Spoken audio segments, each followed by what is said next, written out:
ناظرین آپ دیکھیں گے ڈرامہ سیریل پتھر دل کے اپ کمنگ ایپیسوڈ بہت دلچسپ اور سنسنی خیز ہوتے ہوئے نظر آئیں گے۔ نرگس بیگم کی منہ سے یہ خوشخبری سن کر ولید تو حیران رہ جاتا ہے کہ ماں سچ میں بابا بننے والا ہوں اور میری پیاری مناہل ماں بننے والی ہے۔ یہ بات سن کر نرگس کہتی ہے کہ جی ہاں بیٹا، یہی خوشخبری اللہ میاں نے ہمیں دینی تھی، تبھی تو اتنی بڑی مصلحتیں بنائیں، اتنی ساری پرابلمز کریٹ ہوئی، یہاں تک کہ صبا اور تمہاری شادی میں رکاوٹوں کے بعد رکاوٹیں آ رہی تھیں، کوئی حل نکل ہی نہیں رہا تھا۔ اس کا مطلب صاف تھا کہ اللہ میاں تمہیں جو اولاد دینا چاہ رہے تھے وہ صرف اور صرف مناہل سے ہی دینا چاہ رہے تھے۔ مناہل اور تمہاری محبت سچی تھی، جس کو اللہ میاں نے ایک رشتے کا نام دیا اور اب ایک خوبصورت تحفے کے ساتھ نواز دیا۔ یہ خبر سن کر ولید تو پورے شہر میں مٹھائی بانٹنا شروع کر دیتا ہے۔ گھر جیسے ہی واپس لوٹ کر آتے ہیں تو مناہل کو جو ہے اپنے ہاتھ سے پکڑ کر گھر کے اندر تک ولید لے کر آتا ہے۔ یہاں پر ولید، مناہل، سارے لوگ ایک ساتھ بیٹھ کر شام کی چائے کو سیلیبریٹ کر رہے ہوتے ہیں کہ وہاں پر صبا، زارا اور مائزہ دا پہنچ جاتی۔ ان دونوں کو ایک ساتھ دیکھ کر تو نرگس کے بھی ہوش اڑ جاتے ہیں اور ساتھ میں یہاں پر ولید اور مناہل بھی کھڑے ہو جاتے ہیں اور کہتے ہیں کہ تم تینوں بنا پرمیشن کے اس گھر کے اندر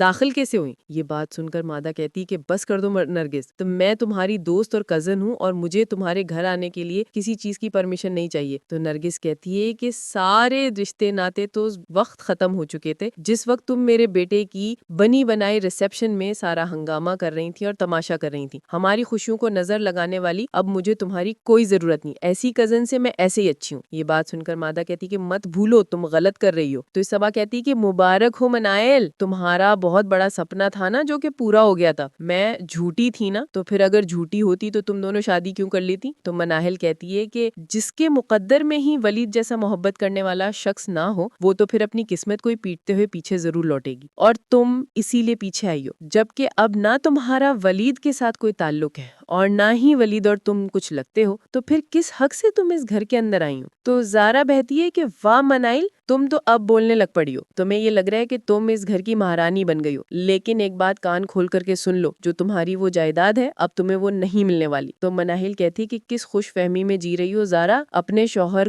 کا سر تو کھا گئی لیکن پھر بھی رسی جلنے کے بعد بل نہیں گڑا۔ مادہ کہتی ہے خبردار مناہل، اگر تم نے اس کے بعد میری بیٹی کے خلاف ایک لفظ بھی غلط استعمال کیا تو۔ نرگس کہتی ہے کیوں نہیں کرے گی غلط لفظ استعمال؟ کیا اس کے پاس زبان نہیں ہے؟ صرف زبان تم لوگوں کے پاس ہے کہ تم لوگ اس پر کیچڑ اچھالو، اس کے بارے میں گھٹیا باتیں کرو۔ میری بات کان کھول کر کے سن لو، مجھے تم لوگوں سے کوئی بات نہیں کرنی، نکل جاؤ میرے گھر سے ورنہ اچھا نہیں ہوگا۔ یہ غصے والی باتیں اور یہ ساری چیزیں سن کر مادہ جب گھر واپس لوٹتی ہے تو زین سے کہتی ہے کہ اس بچے کو اس دنیا میں آنے نہیں دینا، اگر میں اتنی جلدی دادی نانی نہیں بن سکی، میری زندگی میں خوشیاں نہیں آئیں، تو وہ نرگس، وہ مناہل اور یہ سارے لوگ کیسے خوش رہ سکتے ہیں؟ یہ بات سن کر زین کہتا ہے کہ اس کا مطلب صاف ہے کہ یہ جو ہے سچ میں ماں بننے والی ہے اور ولید کو اتنی بڑی خوشخبری دیتی مجھے۔ دوسری طرف نرگس جو ہے وہ مناہل کی ولید کی نظر اتارتے ہوئے کہتی ہے کہ میں جانتی ہوں بیٹا، ہمارے گھر پر جو تکلیفیں تھیں، مشکلاتیں تھیں، وہ ساری گزر تو چکی ہیں، لیکن یہ مادہ کے گھر آنے سے آج بھی ہمیں خطرہ ہے۔ یہ بات سن کر مناہل کہتی ہے کہ پھوپھو اتنی خطرناک ہوگی؟ میں نے کبھی سپنے میں بھی نہیں سوچا تھا، کیونکہ بابا کی بہن تھی، مجھے ایسا لگتا تھا کہ مجھے اپنی ہی بیٹی سے میں بنتی ہوگی، لیکن اس نے میرا پہلا گھر خراب کیا، اس کے بعد اس کی یہ کوشش تھی کہ میرا دوبارہ کبھی گھر بسے نا اور میں کماری کماتی رہوں تاکہ اس کے گھر جو ہے